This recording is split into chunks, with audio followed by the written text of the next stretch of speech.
आज Deolali camp police स्टेशनचा CR number 156/2026मध्ये आरोपी नंबर 3 नीरा एजाज खान यांच्या अँटिसिपेटरी बेल ॲप्लिकेशनवर नाशिक रोड सत्र न्यायालय जोशी साहेबांच्या न्यायालयात आज सुनावणी झालेली आहे। यात प्रॉसिक्युशनकडून एक 16 ते 17 पॉईंट मांडण्यात आले, ज्यात आरोपीचं कस्टोडियल इंट्रोगेशनची काय आवश्यकता आहे हे विस्तृतपणे कोर्टासमोर मांडण्यात आलं।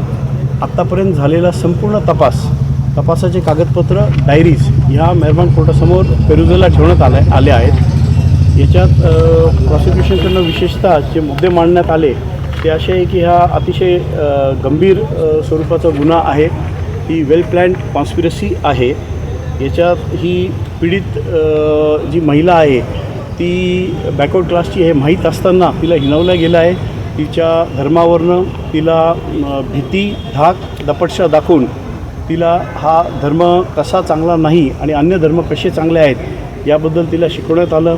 तिला बुरखा देण्यात आला होता, तिला काही धार्मिक पुस्तकं देण्यात आले होते जे तपासी अंमलदारांनी जप्त केलेले आहेत।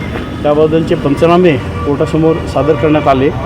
त्यानंतर धर्मपरिवर्तन करण्यासाठी काय काय प्रयत्न केले गेले, त्या प्रयत्नांमध्ये भीती, दबाव कसा होता, तिच्या कुटुंबियांना याबाबत कशी भीती दाखवण्यात आली व त्यांच्यावर कसा दबाव टाकण्यात आला याबद्दलचा साक्षीदारांचे जबाब कोर्टासमोर मांडण्यात आले, ते वाचून दाखवण्यात आले। पीडितीचा 164चा स्टेटमेंट, 164चं न्यायाधीशांनी नोंदवलेला जबाब हा कोर्टासमोर दाखवण्यात आला। त्यात विशेष करून ही जी पीडिता आहे तिची आणि ह्या अर्जदार आरोपीची ओळख कशी झाली, तिच्या मनात भीती कशी घालण्यात आली, त्यानंतर तिच्या मोबाईलमध्ये काही रील्स जे पर्टिक्युलर इस्लामिक धर्माला प्रपोज करतात ते कसे अपलोड करण्यात आले, त्या यूट्यूब लिंक्स ज्या तिच्या मोबाईलमध्ये टाकून देण्यात आल्या त्याबद्दल तिच्या 164च्या जबाबात जे भाष्य आलेलं आहे ते न्यायालयाला दाखवण्यात आलं आहे।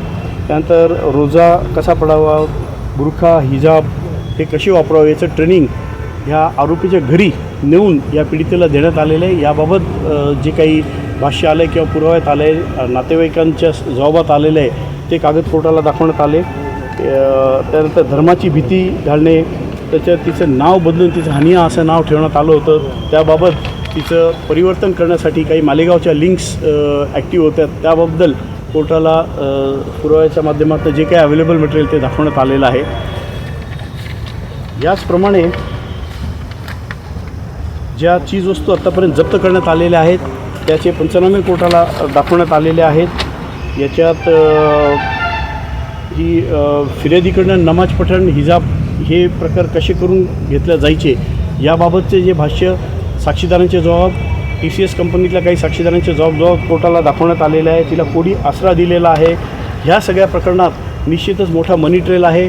काही डॉक्युमेंटेशन मालेगावच्या काही टीमनी केलेलं आहे, तिथे डॉक्युमेंटेशन झालेलं आहे, काही मलेशियाचे लिंक्स याच्यात मिळून आलेले आहे, त्याबद्दल कोर्टाला सगळं अवगत करण्यात आलं।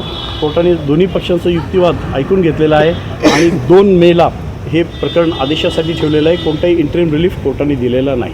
यामध्ये काही फंडिंग करण्यात आलं होतं का, असं काही आहे का यामध्ये? याच्यात आर्ग्युमेंट असं करण्यात आलं की याच्यात निश्चितच काही फंडिंग झालेलं आहे, काही मनी ट्रेल सापडून येत आहेत। जोपर्यंत ते आरोपी मिळून येत नाही, तिचा मोबाईल मिळून येत नाही, तिच्या मोबाईल जसा फिर्यादीचा मोबाईल फॉरेन्सिककडे पाठवलेला आहे तसा ह्या फरार आरोपीचाही मोबाईल मिळून आल्यावर तो फॉरेन्सिकमध्ये पाठवून मनी ट्रेल्स वगैरे काढण्यात येतील याबद्दल आर्ग्युमेंट करण्यात आलं। सर, याच्यामध्ये एक आरोपीच्या वकिलांनी मुद्दा मांडला की उत्तर प्रदेशमध्ये धर्मांतराचा कायदा लागू आहे, मात्र महाराष्ट्रात नाही किंवा इतर राज्यात नाही आहे, तर ते कुठल्या कायद्याच्या खाली याबाबतचा तपास केला जातो आणि गुन्हा दाखल केला जातो?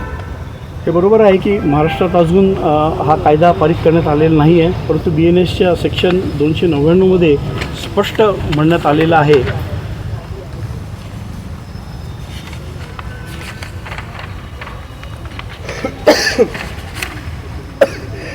याच्यात 6975 299 3/5 हे BNSचे सेक्शन लावले आहेत। हा जो 299 सेक्शन आहे हा धार्मिक भावना दुखावण्याचा हेतुपूर्वक द्वेषपूर्वक कृत्य जे केलं जातं, ज्याच्यात जो कोणी जाणून बुजून द्वेषबुद्धीने धर्माचा किंवा धार्मिक श्रद्धांचा अपमान करून एखाद्या व्यक्तीवर दबाव आणण्याचा प्रयत्न करत असाल तर हा कलम लागू होतो। याबाबत कोर्टासमोर युक्तिवाद झालेला आहे. सर, भीती दाखवण्यात आली म्हणजे नेमकं काय झालं? धर्माची भीती दाखवली.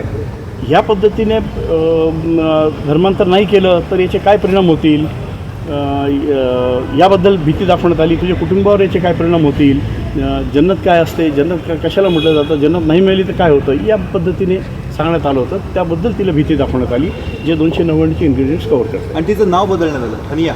आणि असं नाव तिचं ठेवण्यात आलं होतं, कारण पुढच्या प्रोसेससाठी त्यांना ते नाव पाहिजे होतं, असं प्राथमिक आतापर्यंत झालेल्या तपासात निष्पन्न होतं. सर, आणि मालेगाव आणि मलेशिया नेमकं लिंक काय आहे? मालेगाव तपासात असं आहे की हे धर्मांतर किंवा हे करण्यासाठी जे डॉक्युमेंटेशन वगैरे करणाऱ्या काही लिंक्स, पार्टी हा शब्द आलेला आहे तपासात, तर त्या मालेगावमध्ये आहेत.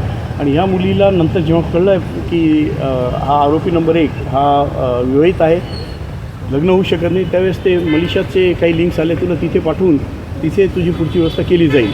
याबाबत अजून तपास आहे, अतिशय प्राथमिक स्तरावर आहे, त्यामुळे त्याबाबत आत्ता बोलणं काही योग्य होणार नाही, पण प्राथमिक स्वरूपात मलेशियाचं नाव येत आहे. तिच्या मोबाईलमध्ये काही इस्लामिक धर्माचे ॲप्लिकेशन जे आहे ते डाउनलोड केले असे आपण म्हटलं. सरकार पक्षाकडनं हा हे केलं की काही इस्लामिक धर्म कसा चांगला आहे याबाबतचे काही क्लिप्स, काही रील्स आणि काही ॲप्स डाउनलोड करण्यात आलेले आहे. त्याच्यात मोहम्मद पैगंबर यांचं पवित्र जीवन हे पुस्तकाचा पण रेफरन्स आलेला आहे. असे काही आक्षेपार्थ गोष्टी मिळून आलेल्या. आता फॉरेन्सिककडनं मोबाईल येईल त्यावेळेस त्याची डिटेल्स मिळतील.